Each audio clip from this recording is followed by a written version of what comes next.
Hello and welcome to the TC Energy Coastal GasLink Pipeline Project, a business environment analysis. This analysis was done by Group 1. Group 1 members include me, Gaspar, Erwin, VERNEKAR, Isha, Prashant, MOHAMED, Abdiaziz, Hassan, Lovish, and KACHHAP, Harshit Raj. So, the first thing to note is that the Coastal GasLink Pipeline project is one of the largest infrastructure projects in Canadian history. The $6 billion project is built from northeast BC to the province's northwest in Kitimat, where there's an LNG Canada terminal waiting to process the gas. This, a direct result of the partnership between TC Energy and LNG Canada in the construction and completion of the Coastal GasLink pipeline. This is a geographical illustration of the Coastal GasLink pipeline's outline. As you can see, it starts from Ground Birch, BC, where it trickles all the way down to Kitimat. This is the Coastal GasLink pipeline project by the numbers. This illustration is merely a testament to the economic promise that is the Coastal GasLink pipeline.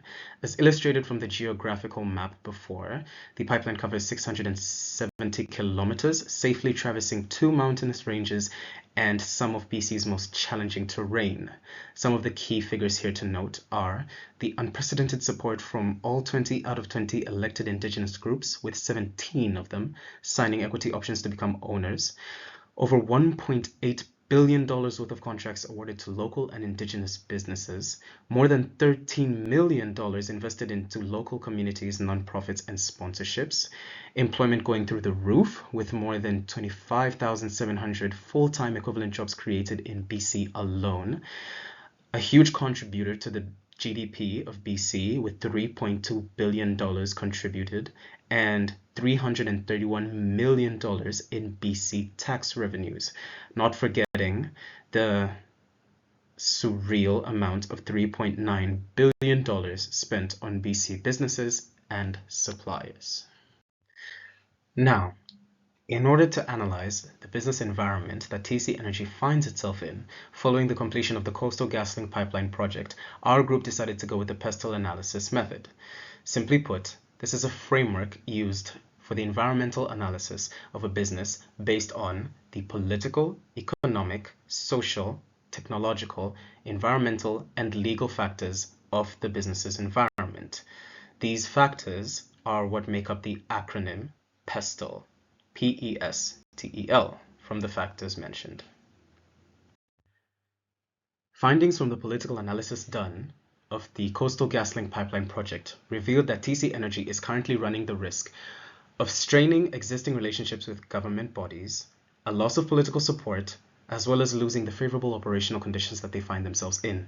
Now, it is important to note that these benefits or these affiliations were first gained because TC Energy and the pipeline project remain a huge economic contributor to the British Columbia economy, primarily through the high number of jobs created and the large amount of taxes paid. However, due to environmental concerns and Indigenous laws violated, this has created a conflict of interest amongst their current political affiliations. This has resulted in heightened regulatory scrutiny, potentially leading to more stringent regulations and oversight, particularly from authorities like the Federal Energy Regulatory Commission. From an economic standpoint, the problem is simple. The project is incurring increasingly high costs. The cost of the pipeline project was an original estimate of $6.2 billion. This ballooned and rose to an estimated $11.2 billion. Not stopping there, the project's cost increased to a further $14.45 billion estimate from the earlier ballooned estimate of $11.2 billion. This meaning that TC Energy had to provide $3.3 billion in additional temporary bridge financing to cover the ballooning project costs. This rise in costs threatens TC Energy's profitability margins as well as their partnership with LNG Canada, given the fact that now the additional costs are incurred primarily due to environmental violation penalties and construction extensions. This is because the pipeline has since experienced spills that have not only rendered the pipeline in need for additional construction, but have also caused damage to the environment through land erosion, or rather soil erosion, which has incurred additional penalties for environmental violation. In order to understand the social problems that the Coastal GasLink pipeline faces, one simply has to go back to its geography. The Coastal GasLink pipeline has been revealed to be passing through indigenous community land in its production. Indigenous communities often have deep cultural ties to their land, and when displacement occurs, it can disrupt their traditional practices and ceremonies. The Wet'suwet'en community is the first indigenous community being affected by this, as the Coastal GasLink pipeline is passing through their territory in its production. The problem here is the social unrest. The community has since cried out for a violation of its indigenous rights and laws as their land is being trespassed. From a business environment perspective, this is one area that TC Energy and the Coastal GasLink pipeline are actually thriving in. The technological factor in their environment is one that has a huge impact on the pipeline project, given the fact that TC Energy is in a thriving environment in terms of technological advancements. Now, the company is acquainted with the technology development of the industry all over the world, but is specific to the countries with whom it provides services, namely the United States and Canada. These two locations are rife with technological advancements and innovation, which allows TC Energy and its projects, namely the Coastal GasLink pipeline, to thrive, given the fact that the technological advancements of these areas are directly connected to the competitive advantage that TC Energy has.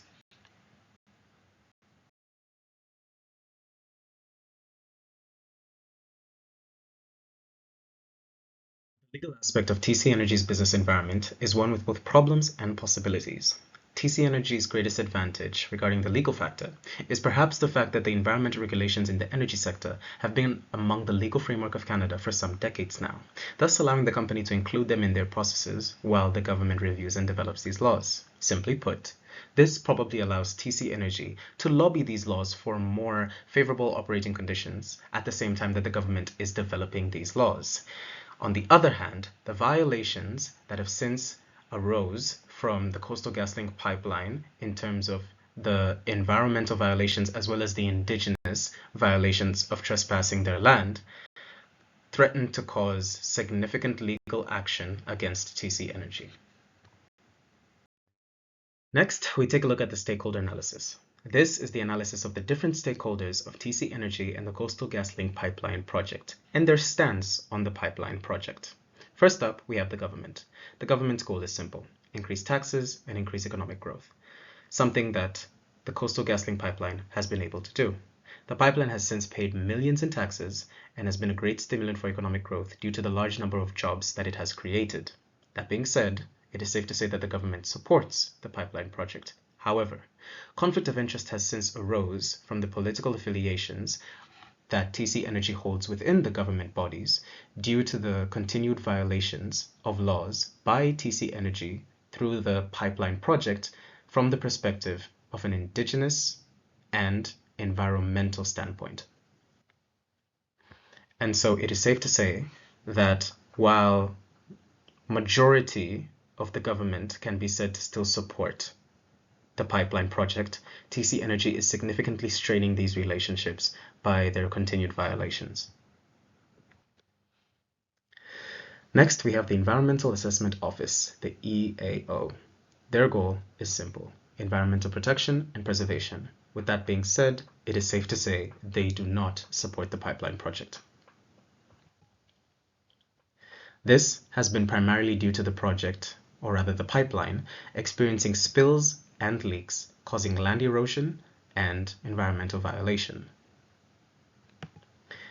In response, the Environmental Assessment Office have since issued TC Energy with fines against these offenses, as well as noting down additional offenses against the environment from the pipeline.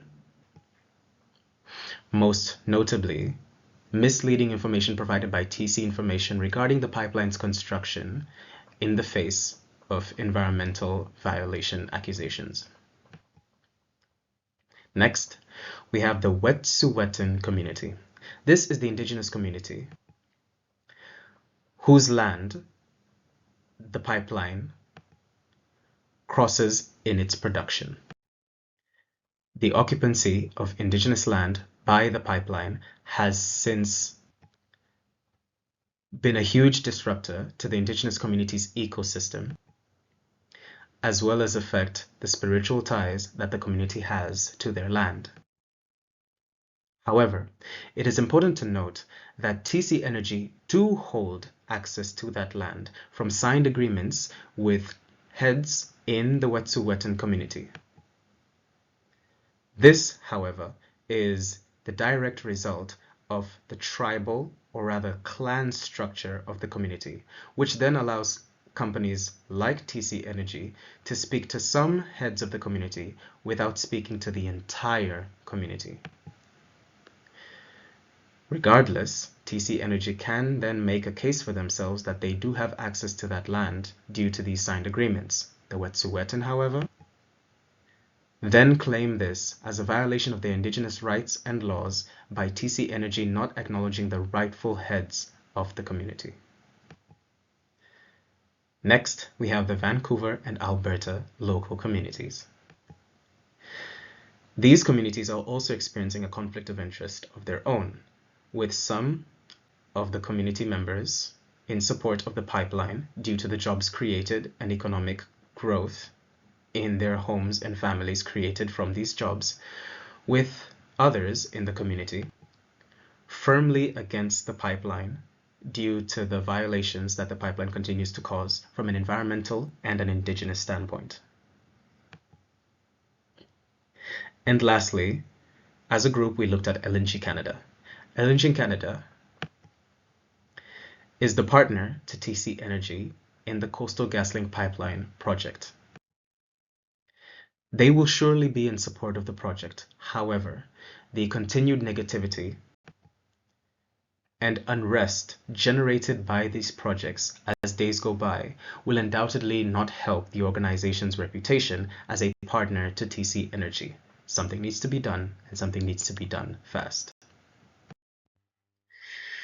So now what do? What's the way forward? Our recommendations. As a group, we saw that TC Energy should ensure that they are at the source of the value chain in each of their operational segments in order to be able to easily navigate the challenges ahead. This is done primarily through the ownership of resources at this level, example, owning land to control the construction process of the pipeline, or ensuring a good relationship with the parties at this level to create an ease of operating and executing their plans moving forward. So far, TC Energy have been able to do this from a political and technological standpoint, enjoying favorable operating conditions, as well as staying ahead in terms of technological advancements. However, this requires a bit more proactiveness from TC Energy to ensure that they are at the source of the value chain in all of their operational segments, much like the PESTEL analysis highlighted some advantages in aspects of their business environment and challenges in others. Thank you.